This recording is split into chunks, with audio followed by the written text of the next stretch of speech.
अस्सलाम वालेकुम। के ट्रेड वीकली रिकैप के साथ मैं हूं अशाम। इस हफ्ते की मार्केट को देखा जाए तो मार्केट ने मोस्टली एक पॉजिटिव मोमेंटम ही अपना मेंटेन करके रखा। इसकी मेन वजह ये रही कि जो फॉरेनर्स की तरफ से हमने देखा कि एक कंटिन्यूस बाइंग मार्केट में देखने को मिली। स्पेशली जो टारगेटेड सेगमेंट्स थे उसमें पावर सेक्टर देखा गया, इसके अलावा बैंकिंग सेगमेंट देखा गया एंड ईएनपी सेगमेंट देखा गया। मार्केट ने क्यूमुलेटिवली इस हफ्ते तकरीबन 1800 पॉइंट्स का गेन दिखाया एंड जो KC 100 इंडेक्स है उसका एक न्यू हाई 86,400 के ऊपर टच हुआ। ऑल्दो हमने ये भी देखा कि साथ साथ में कुछ लेवल्स के ऊपर एक करेक्टिव सेंटिमेंट भी देखने को मिल रहा था मार्केट में। इस हफ्ते की न्यूज़ को देखा जाए तो एक काफ़ी प्रोमिनेंट न्यूज़ ये रही कि 5 IPPs के नाम आए थे जिनको termination notice government of Pakistan की तरफ से दिया गया था, जिसमें जो लिस्टेड कंपनीज में अगर देखा जाए तो हब पावर एंड लालपीर का नाम था।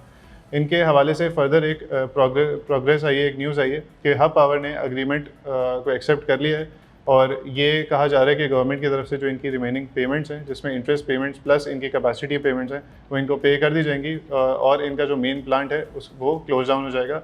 उसकी वजह से हमने डायरेक्ट इम्पैक्ट आज के दिन देखा कि हब पावर जो है वो फर्स्ट हाफ में तकरीबन एक फ्लोर के करीब अपने नज़र आया। इस हफ्ते एक और बड़ी खबर ये भी रही कि सऊदी डेलीगेशन पाकिस्तान के विजिट पे है, जिसमें ये कहा जा रहा है कि तकरीबन $2.2 बिलियन तक के जो MOUs हैं वो साइन किए गए हैं रिगार्डिंग वेरियस सेक्टर्स, जिसमें IT एंड एग्रीकल्चर भी आ जाते हैं। इसके अलावा इस सऊदी डेलीगेशन का विजिट रिफाइनरीज़ के लिए भी पॉजिटिव रह सकता है, गिवन दैट के रिफाइनरीज़ की अपग्रेडेशन पेंडिंग है और पहले भी हमने ये सुना था कि सऊदी जो इन्वेस्टर्स हैं वो रिफाइनरीज़ को अपग्रेड करने के लिए काफ़ी इंटरेस्टेड हैं।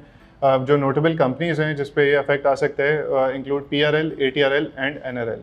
एक और पॉजिटिव खबर हमने ये देखी कि पाकिस्तान ने तकरीबन $1.2 बिलियन तक के international loans various international creditors से सिक्योर कर लिए हैं। उनकी जो कमिटमेंट है वो सिक्योर कर ली है, गिवन दैट के पाकिस्तान के पास जो डॉलर इनफ्लोज हैं वो थोड़े से ऑलरेडी कर्टेल्ड थे, तो इसकी वजह से जो इसके इनफ्लोज हैं प्लस जो इसके रिजर्व्स हैं वो काफ़ी इंप्रूव हो सकते हैं। इसके अलावा हम पहले भी सुन चुके हैं कि गवर्नमेंट ने पांडा बॉन्ड्स का एक प्रपोजल दिया था चाइनीज़ इन्वेस्टर्स से अपनी एक इन्वेस्टमेंट रेज करने के लिए, तो उसके हवाले से भी न्यूज़ ये आई है कि गवर्नमेंट ने तकरीबन $1 बिलियन तक के पांडा बॉन्ड्स इशू किए हैं, जिससे डायरेक्ट चाइनीज़ इन्वेस्टमेंट पाकिस्तान के अंदर आएगी। इस हफ्ते ऑटो सेल्स के नंबर्स भी सामने आए, जिसमें ये देखा कि overall sector wise 18% month on month growth देखी गई।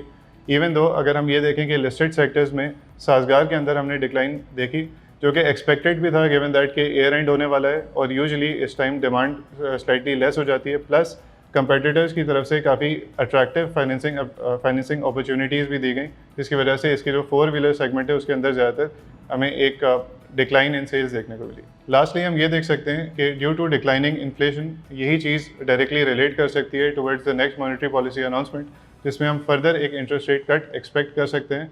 अगेन ये चीज़ मार्केट पे अगर रिफ्लेक्ट की जाए तो एक पॉजिटिव मोमेंटम की सूरत में ही देखी जाएगी। नेक्स्ट वीक का आउटलुक देखा जाए तो गिवन दैट के इंडेक्स ऑलरेडी अपने न्यू हाई को टच कर चुका है विच वाज अराउंड 86,400, तो आगे आने वाले हफ्ते में यही देखा जा सकता है कि थोड़ी सी करेक्टिव मेजर्स मार्केट के अंदर देखने को मिल सकते हैं। इवन दो दूसरी साइड पे अगर हम देखें तो इस चीज़ को ऑफसेट कर सकता है an interest towards the cyclicals, जिसमें सीमेंट, स्टील्स एंड ऑटोज़ आ जाते हैं। Auto slightly on the lower side रह सकते हैं गिवन दैट के उनके नंबर्स इतने कोई अट्रैक्टिव नहीं आए, but cements and steels attractive रह सकते हैं गिवन दैट कि जो मॉनेटरी पॉलिसी अनाउंसमेंट है उसमें इंटरेस्ट रेट की कट एक्सपेक्टेड है। इस हफ्ते के लिए इतना ही, थैंक यू।